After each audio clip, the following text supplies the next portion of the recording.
নমস্কাৰ বন্ধুসকল, মোৰ অন্য এটা ভিডিঅ'লৈ আপোনালোক সকলোকে স্বাগত জনাইছোঁ। বন্ধুসকল, আজি আপোনালোকৰ মাজলৈ লৈ আহিছোঁ অমিতা পুলি ৰোৱাৰ অন্য এটা ভিডিঅ'। আপোনালোকে যদি অমিতা পুলি কিদৰে ৰুৱে জানিব বিচাৰিছে, তেতিয়াহ'লে ভিডিঅ'টো অকণমানো স্কিপ নকৰাকৈ চাই যাব। আৰু মোৰ চেনেলটোলৈ নতুন আহিছে যদি চেনেলটো ছাবস্ক্ৰাইব কৰি দিব, লগতে বেল আইকনটো টিপি দিব মোৰ সকলো ভিডিঅ' চবতকৈ প্ৰথমে পাবলৈ। বন্ধুসকল, আপোনালোকে যদি অমিতা পুলি পচোৱাৰ ভিডিঅ'বোৰ চাব বিচাৰিছে, তেতিয়াহ'লে মোৰ চেনেলটোত আপলোড কৰি থোৱা আছে, আপোনালোকে চাব পাৰে। ভিডিঅ'বোৰ মই দেখাইছোঁ যে কিদৰে আপোনালোকে অমিতা পুলিবোৰ প্ৰতিপাল কৰিব, গুটিবোৰ কিদৰে দিব, তাত ব্লাইডৰ কি দৰৱ ব্যৱহাৰ কৰিব, কিমান দিনৰ আঁতৰে ব্যৱহাৰ কৰিব, সকলো ভিডিঅ' বিতংভাৱে দেখুওৱা হৈছে, আপোনালোকে গৈ চাব পাৰিব। বন্ধুসকল, আজি দেখুৱাইছোঁ আমি অমিতা পুলিবোৰ কিদৰে ৰুইছোঁ। বন্ধুসকল, অমিতা খেতি কৰিবলৈ হ'লে আপোনালোকে প্ৰথমে মাটিডোখৰ প্ৰস্তুত কৰি লোৱাৰ ওপৰতে গুৰুত্ব প্ৰদান কৰিব লাগিব। মই এবাৰ 4 বিঘা মাটি অমিতা খেতি কৰিছোঁ আৰু মাটিডোখৰ ভালদৰে প্ৰস্তুত কৰি লোৱাৰ ওপৰতে প্ৰথমে গুৰুত্ব আৰোপ কৰিছোঁ। প্ৰথমে মাটিডোখৰ বাছনি কৰি পেলাই মই তাত প্লাও লগাই লৈছিলোঁ। প্লাও লগোৱাৰ প্ৰায় 7 দিনমানৰ পাছতহে মই লতৰ বেতৰ লগাইছিলোঁ, কিন্তু মাটিডোখৰ অকণ শুকাবলৈ দিছোঁ, শুকাই ল'লেহে ভাল হয়।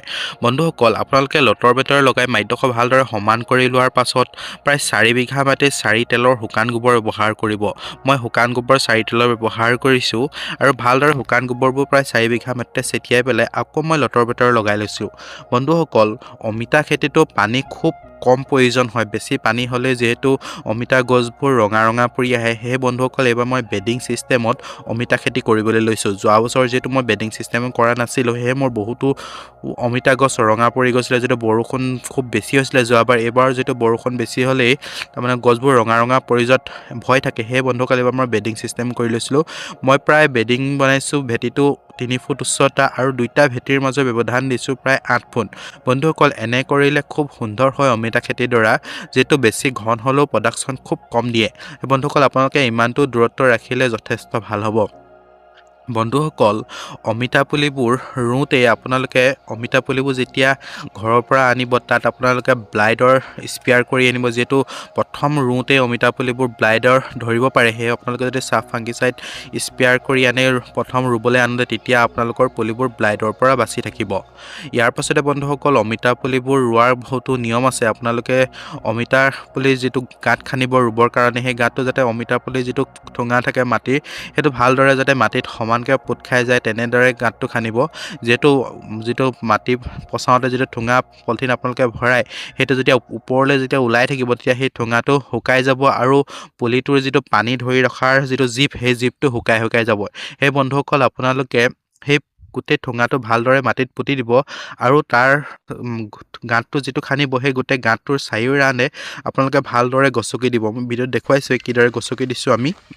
বন্ধুসকল, আপোনালোকে 4 ৰাউণ্ডটো যিমানে ভালদৰে হেঁচিব গছকি দিব, সিমানেই অমিতাৰ শিপাডাল মাটিলৈ যাবলৈ সুবিধা পায়।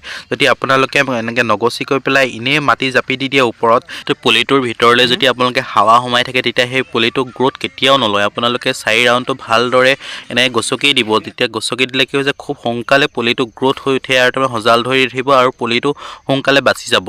বন্ধুসকল, মই 2টা পুলিৰ মাজত ব্যৱধান ৰাখিছোঁ 7 ফুট। 7 ফুট দূৰত্ব ৰাখিলে কি হয় যে খুব প্ৰডাকশ্যন ভাল দিয়ে। যোৱাবাৰ যিহেতু মই 7 ফুট দূৰত্বতে ৰাখিছিলোঁ আৰু মই দেখুৱাইছিলোঁ যোৱাবাৰ মোৰ প্ৰডাকশ্যন কিমান ধুনীয়া হৈছিলে, কিন্তু বানপানীয়ে মাৰি পেলোৱাৰ কাৰণে বহুতো লোকচানৰ সন্মুখীন হ'লোঁ। কিন্তু এইবছৰ আকৌ সেই কৰিবলৈ লৈছোঁ, 7 ফুট দূৰত্বতে ৰাখিছোঁ। 7 ফুট দূৰত্বত দেখিলে খুব ঘন নহয় পুলিবোৰ আৰু প্ৰডাকশ্যন খুব বেছি হয়। আপোনালোকে ইমানটোতে ৰাখিব। বন্ধুসকল, আপোনালোকে পুলিবোৰ ৰোৱাৰ পাছদিনাখনৰ পৰাই পানী দিয়াৰ ব্যৱস্থা কৰিব। যিহেতু অকণমান ৰ'দ পালে অমিতাৰ পাতবোৰ চব শুকাই যাব, তেতিয়া তাৰমানে পুলিটোৰ গেঠেলা লাগি যাব। আপোনালোকে তাৰমানে ছেকেণ্ড দিনাখনৰ পানী দিয়াৰ ব্যৱস্থা কৰিবই। আৰু প্ৰথমতে আপোনালোকে প্ৰায় আধা বাল্টিংমান এটা পুলিত যেতিয়া পানী ব্যৱহাৰ কৰি দিব, আপোনালোকে 4-5 দিনমান পানী নিদিলেও হৈ যায়। ইয়াৰ পাছতে বন্ধুসকল, আপোনালোকে যেতিয়া 4-5 দিন পানী দিয়া ৰখি দিলে, ইয়াৰ পাছত আপোনালোকে ইউৰিয়া আৰু পটাছ আপোনালোকে ভালদৰে মিক্স কৰি ল'ব। ইউৰিয়া আৰু পটাছ ভালদৰে মিক্স কৰি পেলাই পুলিটোৰ 4 ৰাউণ্ডে মই ভিডিঅ'ত যেনেদৰে দেখুৱাইছোঁ আপোনালোকে তেনেদৰে দি যাব। সাৰবোৰ দিয়াৰ পাছতে আপোনালোকে আকৌ পানী দি দিব। বন্ধুসকল, এনে কৰিলে কি হৈ যায়, আপোনালোকে সাৰটো দি পেলাই যেতিয়া পানী দি দিব, সাৰটো দেৱালত গলি যাব আৰু মাটিতললৈ গুচি যাব। তেতিয়া কি হৈ যায়, পুলিটোৱে যথেষ্ট বাঢ়ি আহিবলৈ সুবিধা পায়। বন্ধুসকল, প্ৰত্যেকটো পুলিয়ে ধুনীয়া হৈ আহিছে। যিটো ৰ'দত আমি পুলিবোৰ চাইডিং কৰি পেলাই উলিয়াই দিছিলোঁ কাৰণে পুলিবোৰ দেখিছেনে, এটাও পুলি লেৰেলি যোৱা নাই। সেয়ে আপোনালোকক মই কৈ আছিলোঁ যে আপোনালোকে আপোনালোকৰ নাৰ্চাৰীখনৰ পৰা পুলিবোৰ আপোনালোকে অকণমান ৰ'দ থকা জেগাত চাইডিং কৰি দিব। তেতিয়া কি হৈ যায়, পুলিবোৰ এনেদৰে লেৰেলি নাযায়। ইয়াতে আৰু এটা কওঁ বন্ধুসকল, ইয়াত আমাৰ যিটো হাজিৰা লগাই পুলিবোৰ লগাইছিলোঁ, কিছুমানে পুলিবোৰ ৰুওঁতে ভুল কৰিছে।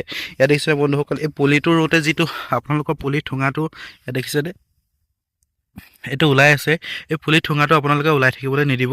এইটো যেতিয়া ওলাই থাকিব আপোনালোকৰ যিটো অমিতাবোৰ গেঠেলা লাগি যাব, বাঢ়ি নাযায়। সেইকাৰণে বন্ধুসকল আপোনালোকে যিমান পাৰে এই পুলিবোৰ এনেদৰে ঢাকি যাবলৈ চেষ্টা কৰিব, যাতে এইবোৰ ওলাই নাথাকে। এইবোৰ ওলাই থাকিলে পুলিটোৰ গ্ৰ'থটো কমি যায়।